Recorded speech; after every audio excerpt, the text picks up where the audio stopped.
Alice, 38 ans, est rédactrice en chef d'un magazine et le film commence par elle qui tyrannise ses collègues et exige des changements à cause d'une légère variation de couleur en première page.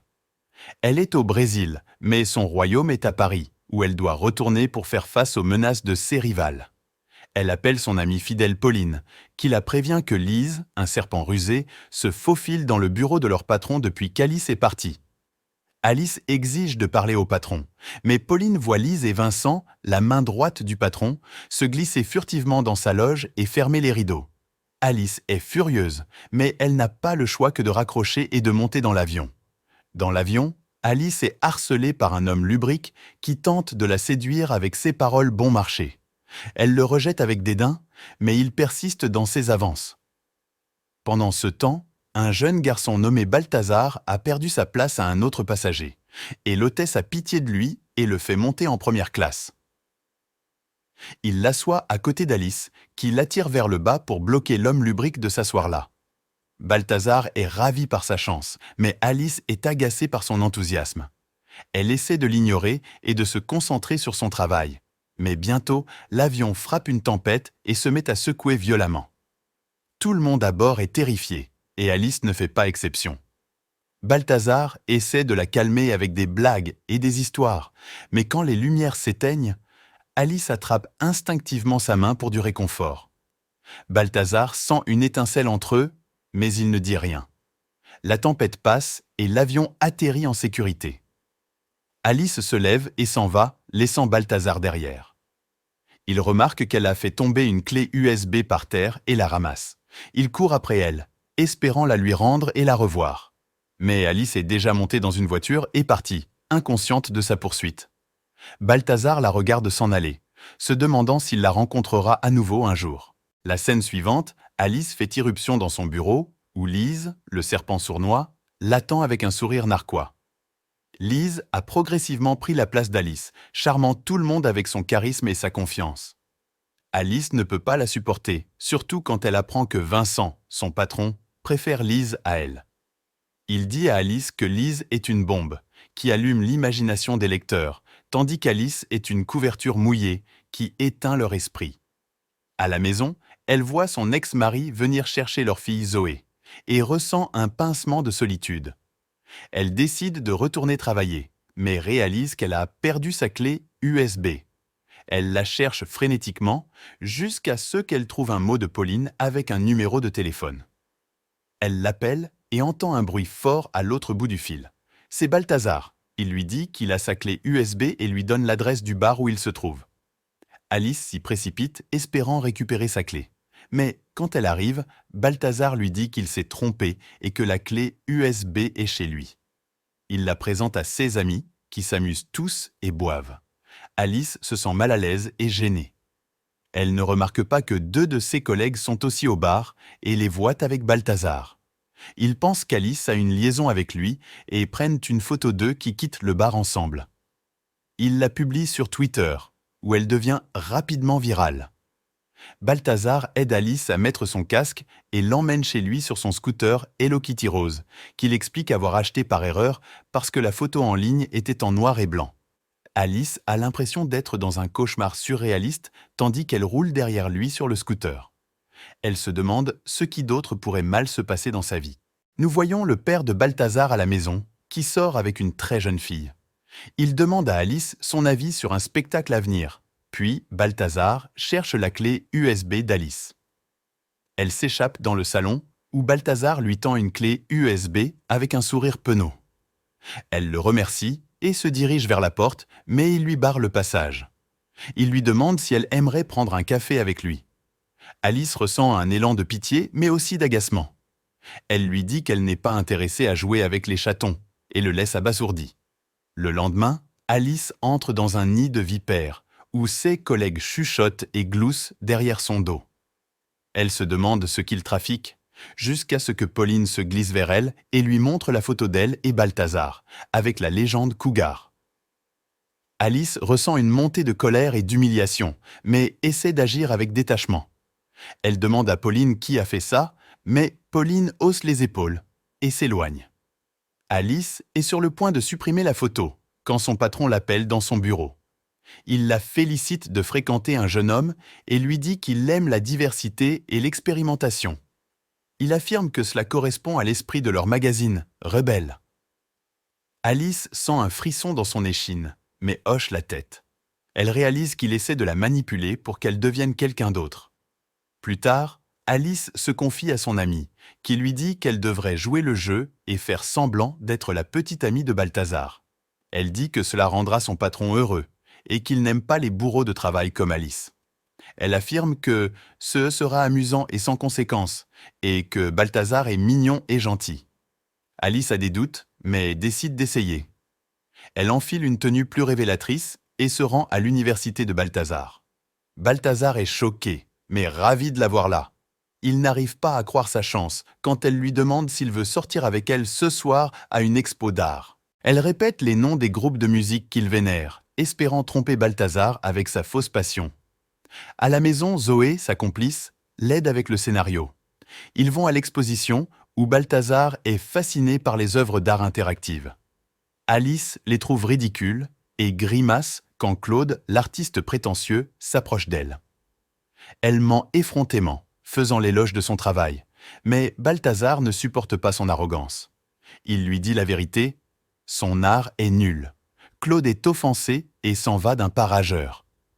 Alice réprimande Balthazar pour son honnêteté.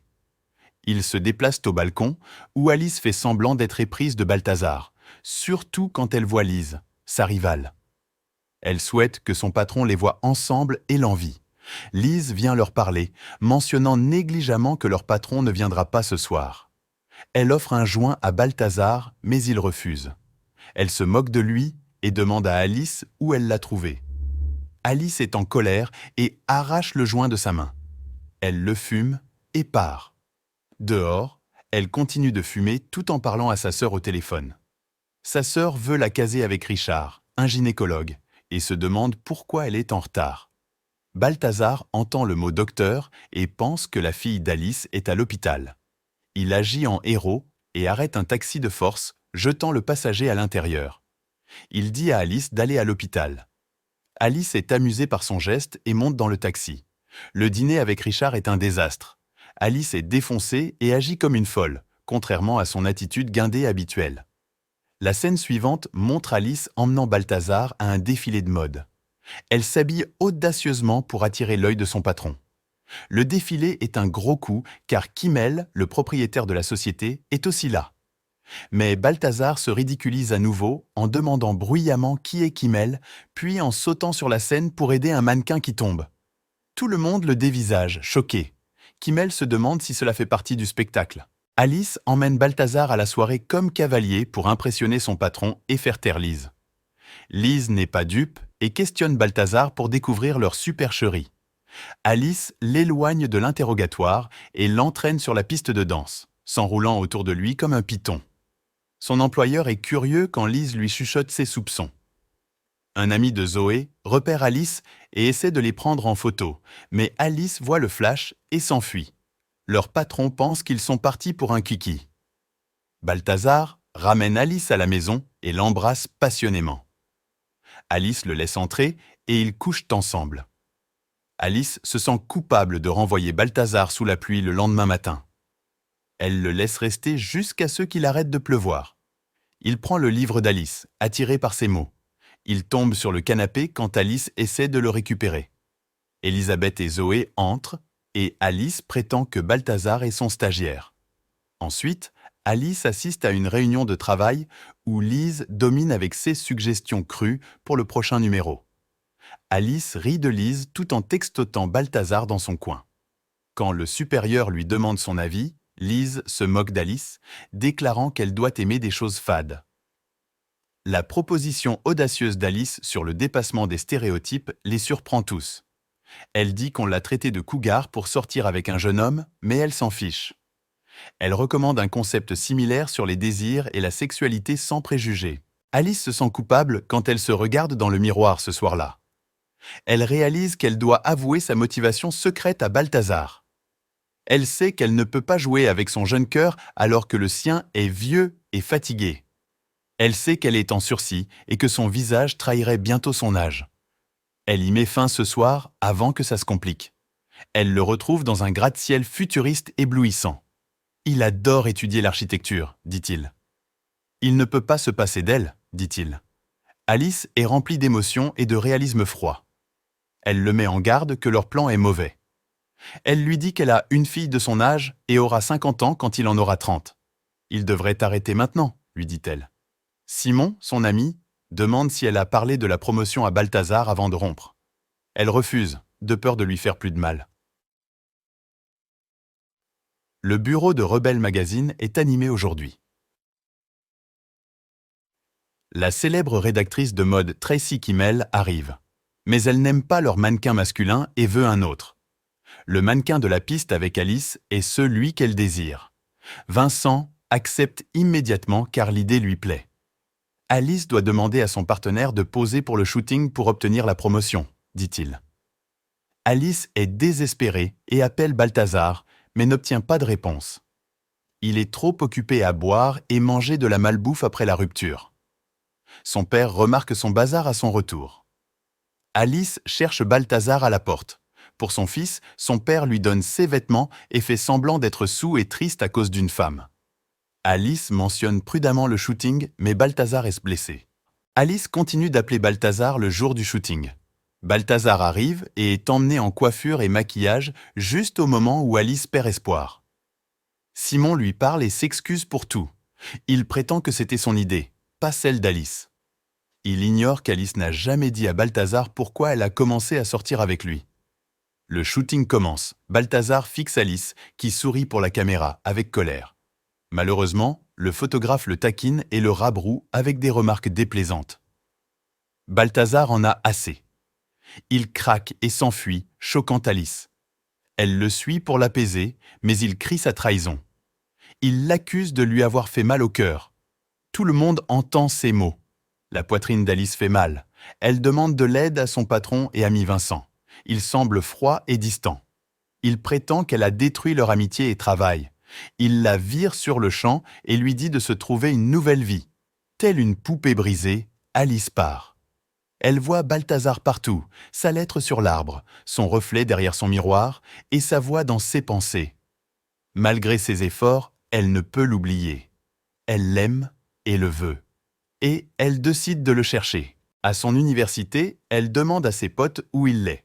Sa présentation est au sous-sol, lui disent-ils. Un autre étudiant l'attrape et la conduit devant la classe avant qu'elle ne puisse l'atteindre. Il la présente comme, soi-disant, l'invité. Balthazar est assis là, regardant Alice avec incrédulité. Elle improvise. Elle prétend parler d'infrastructure et de modernisation, mais parle en fait à Balthazar. Elle s'excuse, dit qu'elle a merdé et qu'elle ne cesse de penser à lui. Les étudiants écoutent avec intérêt et posent des questions. D'un geste, Balthazar les fait taire. Il s'enquiert des intentions d'Alice. Alice regarde dans ses yeux et déclare son amour. Les étudiants applaudissent quand Alice embrasse Balthazar devant eux. Juste alors, le vrai invité arrive et se demande ce qui se passe. Balthazar emmène Alice hors de la classe par la main et Alice l'embrasse à nouveau. Des mois plus tard, Alice supervise l'impression de son nouveau livre à la presse. Son lien avec Balthazar a inspiré cette histoire d'amour et de pardon. Elle montre à Balthazar les exemplaires finis de son livre. Il l'étreint et l'embrasse, fier de son accomplissement et heureux d'être avec elle. Pensez-vous qu'Alice et Balthazar forment un bon couple? Ou pensez-vous que leur différence d'âge est trop importante? Et que feriez-vous si vous étiez à la place d'Alice? Prendriez-vous le risque pour l'amour au détriment de votre réputation? Ou vous en tiendriez-vous à vos objectifs professionnels?